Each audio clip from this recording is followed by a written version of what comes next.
Digo, bueno, cada día trae su propio afán, como dice el pueblo, y cada año igual. Nosotros tenemos una agenda importante en el país. El año está abriendo con temas fundamentales en la vida de los dominicanos. Uno de esos temas es el relativo a lo que va a ocurrir con la ley orgánica de la Junta Central Electoral, aprobada en el Senado de la República, declarada de urgencia en 2 lecturas seguidas. Fue aprobado el proyecto que se envió al Congreso de la República. Con eso hay un tema. Hay otro asunto que es el relativo a la Ley General de Fideicomiso, que fue enviado por el Poder Ejecutivo. Con eso hay otro tema. La oposición está, dice el gobierno, hablando de manera irracional. Hay que decirle a la gente, para que la gente entienda sobre cuál es la motivación que hay con esto de la ley de fideicomiso que empuja el Poder Ejecutivo, creo que con mucho tino, el hecho de querer que tengamos una ley de fideicomiso. Hay un marco general de fideicomiso que es muy abierto y es muy impreciso, y es lo que se ha criticado, la razón por la que se ha estado demandando la aprobación de una nueva ley de fideicomiso. El presidente, el Poder Ejecutivo, la envió al Congreso de la República, se conoció en el Senado, y se ha entendido que la forma en que se ha conocido en el Senado el proyecto no es lo más conveniente a la luz de lo que ha interpretado la oposición en el Congreso, en la Cámara de Diputados fundamentalmente, y desde el Partido de la Liberación Dominicana, que han hecho planteamientos concretos sobre las observaciones que le tienen al proyecto.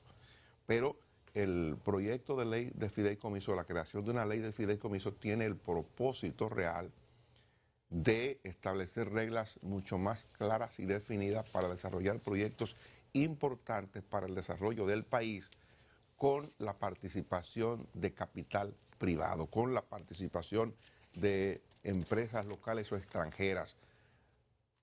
Son dineros que el Estado no necesariamente, o que el Estado no dispone de ellos para hacer proyectos importantísimos y retadores para el país. Por ejemplo, eso de la carretera del Ámbar, que es como se le ha bautizado, la carretera que une a Santiago con Puerto Plata, que lo anunció el presidente de la República en su primera comparecencia al Congreso cuando juró como presidente, y lo reiteró en 2 oportunidades más.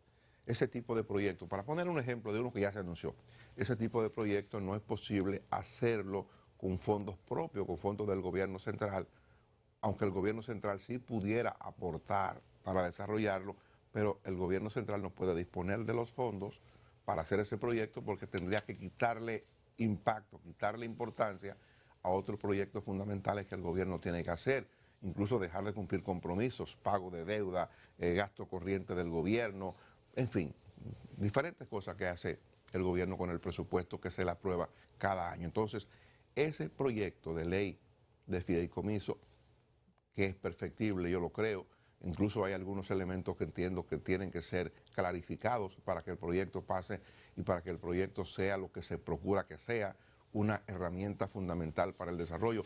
Eso de que debe estar sujeto de manera plena a la ley de compras y contrataciones públicas, yo lo comparto, y no creo que el Ejecutivo o que los oficialistas en el Congreso, la gente del PRM, tengan oposición con eso. Tengo la información de que es un asunto que se está planteando ya dentro de los puntos que también acoge el oficialismo, que el proyecto de ley de fideicomiso tenga que acogerse de manera plena a lo que establece la ley de compras y contrataciones, que tenga que acogerse de manera total a la ley de acceso a la información pública, cuidando, obviamente, porque hay unos asuntos sí que hay que cuidar, lo del secreto fiduciario. O sea, hay temas ahí en el mundo de la finanza, así como usted sabe que hay elementos claves en la ley que regula la información relativa a las cuestiones bancarias. Nosotros, por ejemplo, no podemos aquí, por ley está prohibido,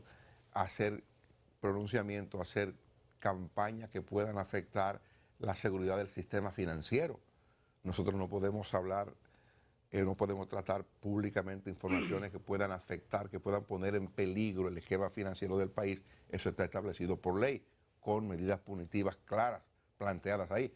De manera que en el esquema que se está viendo ahora parecería que es un proyecto, el de la ley de fideicomiso, que pudiera pasar sin dificultades mayores luego de que el Ejecutivo o la bancada oficialista entienda que ciertamente hay algunos elementos que deben ser mejorados para que tengamos dentro de poco tiempo la ley de fideicomiso. Lo que decía antes de que intervengan mis compañeros, lo que decía de la primera parte, que son de los retos importantes, los relativos a la Junta Central Electoral, ese es otro tema. A la Junta le han aprobado un proyecto en el Senado de la República. Un paréntesis. Decía aquí recientemente Melanio Paredes, y yo comparto ese planteamiento, es una observación que yo había hecho ya, que el Senado de la República siempre se había tenido como un órgano mucho más cuidadoso, un órgano mucho más sesudo en la depuración de proyectos que eran aprobados en la Cámara de Diputados. El Senado, al ser menos senadores, uno siempre lo ha visto como un órgano que forma parte del Poder Legislativo. Son dos cámaras en el sistema que tenemos en el país, un sistema bicameral, Cámara de Diputados, Senado de la República, y al Senado históricamente se le vio como que los proyectos tenían un nivel de depuración mayor, un nivel de exigencia máxima. Ahí se detenían los proyectos y las comisiones trabajaban para que lo que saliera de ahí finalmente fuera lo más aterrizado posible y lo más conveniente a los fines del interés permanente de la sociedad. Pero últimamente se han dado casos que parecería que a la inversa. Recuerdan ustedes lo del proyecto de ley de extinción de dominio y otro se ha pasado ahora con esto de la Junta Central Electoral y con esto de la ley de fideicomiso. Le va a tocar a la Cámara de Diputados. Yo digo, afortunadamente, ahí está Alfredo Pacheco, que es un hombre que le gusta el consenso y que lo pone en práctica, y lo hemos visto recientemente. Le va a tocar a la Cámara de Diputados hacer ese papel que antes lo hacía el Senado, en esa tarea de contrapeso de ambas cámaras para sacar un proyecto con el mayor nivel de consenso posible. Pues le toca a la Cámara ver lo que está ocurriendo ahora con la Junta Central Electoral, porque uno de los artículos aprobados establece cosas que pudiera poner en peligro la fortaleza que ha alcanzado en el tiempo la Junta Central Electoral. Parecería que los partidos quieren volver al esquema de supervisión o de que un organismo extra tenga tarea de supervisión de la Junta Central Electoral. Los organismos le están planteando, los partidos le están planteando a la Junta, incluso que ellos están en facultad de convocar reuniones, que bastaría una cantidad X de partidos políticos para convocar reuniones en la Junta Central Electoral como si ellos fueran el órgano electoral. Le están planteando cuestiones muy complicadas con el manejo del centro de cómputo de la Junta Central Electoral, donde está el arma, el fundamento de la Junta Central Electoral en cuanto a la administración de un proceso electoral, conteo, transmisión de votos y todo eso. Creo que la Cámara de Diputados está iniciando el año 2023 con dos cuestiones fundamentales para la vida institucional del país. Así que yo le deseo a la Cámara, y cuando digo a la Cámara de Diputados se lo deseo al país, que estos proyectos puedan salir con el mayor nivel de consenso y sin dilación. Que salgamos de eso rápido para que entremos tanto por la parte del fideicomiso como por la parte de la ley electoral a dejar eso resuelto para que caminemos sobre eso. En el tema electoral, que no es menos importante lo del fideicomiso, yo creo que es fundamental, pero en el tema electoral, ustedes saben como nosotros que este es el año preelectoral. Es en el año 2023 cuando hay que montar el proceso electoral del 24. Ya habíamos hecho referencia a partir del calendario que ha hecho la Junta Central Electoral de las fechas que tenemos. 1 de octubre para la celebración de primarias, para que los partidos escojan candidatos. 1 de octubre, 29 de octubre, y ahí están las modalidades, los que quieran primarias, los que quieran convención, los diferentes esquemas o las diferentes opciones que plantea la ley electoral para que los partidos políticos se acojan o se aboquen a la escogencia de su candidato que van a presentar, de sus candidatos, los que van a presentar en la parte congresual y presidencial, y los que van a presentar en la parte municipal, que son las primeras elecciones programadas para febrero del año que viene. Creo que esas son tareas sobre las que no podemos perder mucho tiempo. La Cámara de Diputados ciertamente tiene en sus manos el centro del debate. El debate político se genera por las estrategias que habrá de presentar la oposición. Fideicomiso, la electoral, un tema de los bonos y todos los que se puedan verificar. ¿Qué arma está usando la oposición? Unirse, no unirse y trabar cualquier punto de desarrollo. Aquí sale a relucir el dinámico senador de La Vega, Ramón Rogelio Henao, que anunció que el PRSC, o sea, el Partido Reformista, va a apoyar la ley de fideicomiso que plantea el gobierno. Esto es un mensaje interesante porque no lo hizo el presidente del partido, lo hizo el vocero en el Senado del partido. Pero el partido tiene otro vocero más directo que es... Él es el primer vicepresidente o vicepresidente. Sí, pero mire, ahí hay un santiaguero que es diputado, que es decano. Máximo Castro. Castro Silverio sabe tanto más que el senador de La Vega y tiene la particularidad de que está totalmente enlazado con el presidente del partido. Entonces, fíjense cómo los partidos políticos se van a dejar ver, ser atractivos, ser miel para el tema del poder del partido de gobierno. Entonces, ahí viene un juego de estrategia que a mí me preocupa mucho, porque con los asuntos del país, los asuntos nodales, no debe haber un juego de estrategia de lo que le convenga o no a un partido, a un ventorrillo político, a un grupo, a lo que fuese. Eso es un problema. Los problemas nodales del país, como este del fideicomiso, que se plantea una estrategia para salir adelante con proyectos, tiene que ser definido en función del interés nacional. Pero igual lo que bate es la democracia, que es la Junta Central Electoral. Yo voy a hacer un ejemplo indebido de mi parte. No son mis incumbencias al presidente de la Junta Central Electoral. Mire, presidente, dé un poco más sobre la mesa con los partidos políticos. Porque los partidos políticos quieren un poco narigonear a la Junta Central Electoral. Eso que usted acaba de describir desde el punto de vista de que quieren hacer cosas que le corresponde, no ser fiscalizados, todo eso es muy sutil en este proceso ahora. Pero con esas cosas no se puede jugar. Entonces yo creo que hoy está en una entrevista interesante el presidente de la Junta Central Electoral. Ya está definido lo que más...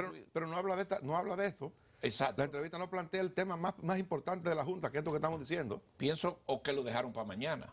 Bueno, yo vi la entrevista y la entrevista está hablando de que los recursos van a llegar oportunamente. Hablando del manual y el software que ya está resuelto. Hablando del tema del mecanismo que la Junta ha establecido. Eso es lo que le estoy diciendo para la parte del escrutinio, para la parte de la transmisión de resultados. Bueno, pero el problema más importante de la Junta y del país, porque no es de la Junta, no es de la Junta.